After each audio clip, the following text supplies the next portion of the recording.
So this is gonna be like a short one. I just thought it was so funny. Um, I have two kids, right? We've been over this. You have my son that is really getting like so much better with his autism. Um, and I had a sign this week that I think I've done a pretty decent job with raising him in the sense that he has he feels he's in a safe space to say things. So bear with me. So I obviously, we already know this. I have autonomic dysfunction. I have a tendency to pass out. Pretty much my nervous system just said F you. I also have the tendency of, I have been diagnosed with epilepsy as well. And so sometimes my body will literally just say, mm-mm. Like, no talking, no mm-mm. It's like the oxygen just leaves my brain. We already know this. We already know that I had a stutter, that I had to use rollators. I still keep pegs around, my little three-legged rollator. I do not know why I sent my four-legged rollator to my mom's. I don't know what I was thinking. I think I was just going through a purge because I should have gave her my walker and kept my four-legged because I need her to sit. Um, so I don't know what I was thinking. I'm gonna have to switch those out. And then you have my cane, right? The reason I'm repeating this, I just whacked myself in the glasses, but the reason why I'm repeating this is because, sorry, I got distracted. So, um, anyway, I got super distracted. Darn it.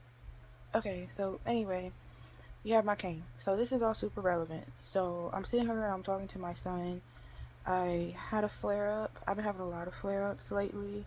Um, who knows why? My I don't even rhyme or reason with my body, but I'm in the middle of a flare up. And I'm talking to my son about my health issues that he knows that I have. He's aware of them. And long story short, my son is talking to me about it, and he's just like, it embarrasses him. Like, he's worried that people will make fun of him because when I'm flared up and I have to use a mobility aid, like if I have to use my cane, because there are times I've come to his school and I was not looking the best. And it embarrasses him, is what he said. It embarrassed him. And the crazy thing is, all I could think when he told me this, because I was trying to get him to explain it and all this stuff. All I could think is I'm kind of glad that, because first of all, embarrassment is a hard thing to discuss and it's hard to talk about. But I was just so relieved from raising him from when he was nonverbal and all this other stuff, and now he's at a point where, I mean, then he didn't understand emotions. Okay, he would just be like, "Oh, that old person over there." I was like, "You are going to get," like, literally, my mom would not take him out with her if she was watching him, because she was like, "You're not gonna get me pew pewed, okay, over your inability to understand social situations." And so now he can understand him, stuff like embarrassment and people making fun of him. And we're having our own issues with that as he learns these things later in ages.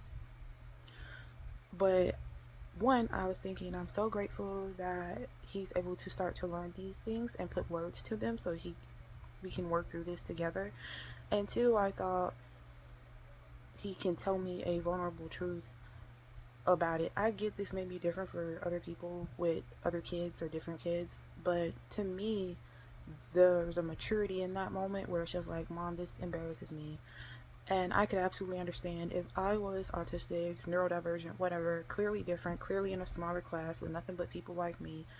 We're all on the short bus, you know, people can be trash. And, ooh, I see my tag.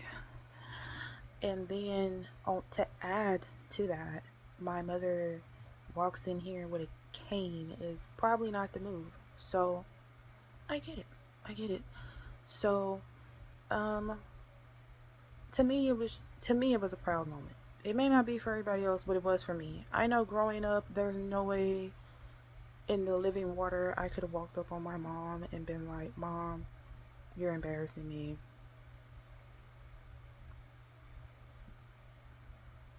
It would not have happened. Neither of my parents are very approachable. I don't know if the military did that to them or what, but they're not very approachable, especially with emotional things or difficult conversations.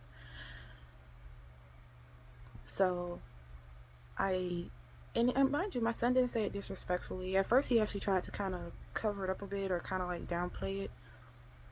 But sometimes we have to have, you gotta have real conversations. Not everything's gonna be something you want to hear. So that's my son. Meanwhile, Wednesday Adams that I'm raising is on a whole nother. She's on a whole nother level. Now, she was not born with autism. I've already went over this. People wanted me to abort her sheerly off the thought that she might end up like her brother. Didn't do it. And then look at that. She ain't got it. And that's another. We already talked about that. Little Wednesday Adams. I'm out there. There's a fan going. Why? Because there's always a fan going. Because I can't risk getting too hot. It starts the symptoms acting up. Little Wednesday Adams is like, "Oh, mom, let's put this fan in the water." Because I was cleaning something or whatever. I was like, "Girl, are you crazy? I will get electrocuted." I talked to her like I got sense. I'm like, "Well, baby, we can't do that because you can get electrocuted. That's dangerous." I'm thinking I'm being an adult in this situation. What little shawty tell me? "Oh yeah, it'll be funny, mom. You'll be like," I was like, "Have you?" Wednesday Adams, no ma'am. Electrocution's not funny. She just laughs. She's like, "Ha ha ha ha."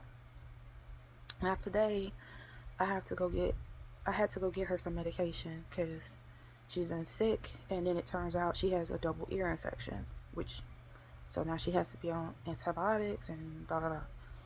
So she's feeling better though because I've had her resting. I've already been trying to manage it. So we go down there to the store. Now there's a moth in the house because I had cracked the window because once again I can't get too hot.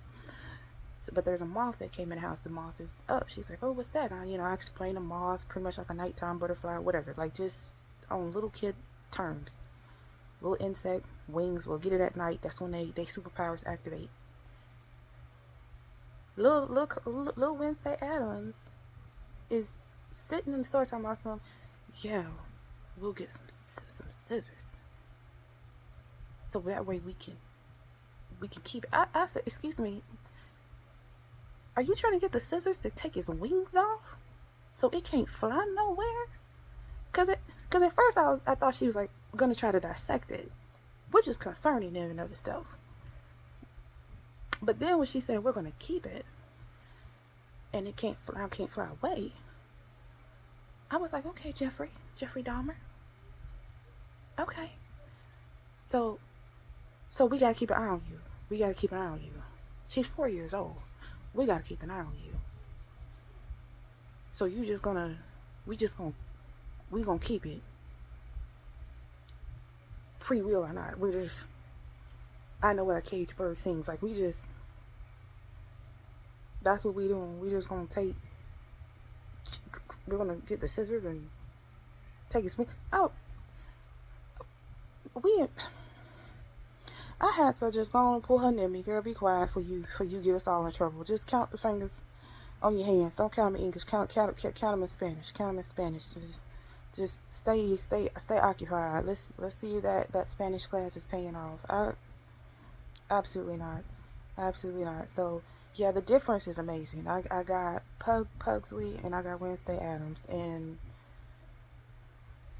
I don't. That's my life. That's my life. I got one I gotta worry about, and I got one I gotta worry about. Like,